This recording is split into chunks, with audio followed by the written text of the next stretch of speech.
नमस्कार मित्रांनो, महिला बालविकास भरती 2025 यानुसार आत्ताच त्याची नुकती एक्झाम झाली आहे. तर त्या एक्झामची पहिली आन्सर की पण आली आहे.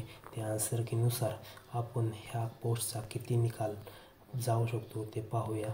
तर आपण बघू शकता, संरक्षण अधिकारी ह्या पोस्टचा आपण किती निकाल लागू शकतो ते पाहूया. तर अधिकारी संरक्षण अधिकाऱ्याच्या एकूण जागा बघू शकते. एकूण जागा 57 जागेसाठी हा रिझल्ट असणार आहे मित्रांनो. राखीव जागा म्हणजे ओपनसाठी जागा 22 आहे आणि आपल्या कास्टनुसार ह्या जागा आहेत. कास्टनुसार आपण आपल्या जागा बघू शकतो मित्रांनो. आणि सर्वसाधारणच्या ह्या जागा आहेत. त्यानुसार आपण निकाल ठरवूया किती कट ऑफ अंदाजे लागू शकतो मित्रांनो. तर आपण चला कट ऑफ किती लागू शकतो ते पाहूया. ओपनचा कट ऑफ मित्रांनो 170 ते 174 दरम्यान लागू शकतो. त्यानंतर SCचा कट ऑफ बघू शकता मित्रांनो 162 ते 166च्या दरम्यान जाऊ शकतो.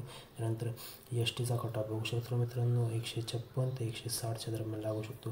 त्यानंतर OBCचा कट ऑफ बघू शकता मित्रांनो 160 ते 168च्या दरम्यान लागू शकतो. त्यानंतर NTचा कट ऑफ बघू शकतो मित्रांनो 164 ते 170च्या दरम्यान लागू शकतो. त्यानंतर EWOचा निकाल बघू शकता मित्रांनो 158 ते 164च्या दरम्यान EWOचा निकाल जाऊ शकतो. त्यानंतर आपण बघू शकता SBCचा निकाल बघू शकता मित्रांनो. SBCचा निकाल 160 ते 170च्या दरम्यान लागू शकतो. त्यानंतर दिव्यांगाचा निकाल बघू शकता मित्रांनो 150 तर 154च्या दरम्यान हा निकाल जाऊ शकतो. हा ओपनचा कट ऑफ मित्रांनो 170 ते 164च्या दरम्यान महिला बालविकास ह्या पोस्टचा लागू शकतो मित्रांनो. जर आपल्याला ह्या दरम्यान या कास्टनंतर आपल्याला मिनिमम मार्क असतील तर आपण सेफ झोनमध्ये आहात मित्रांनो. तर आमचा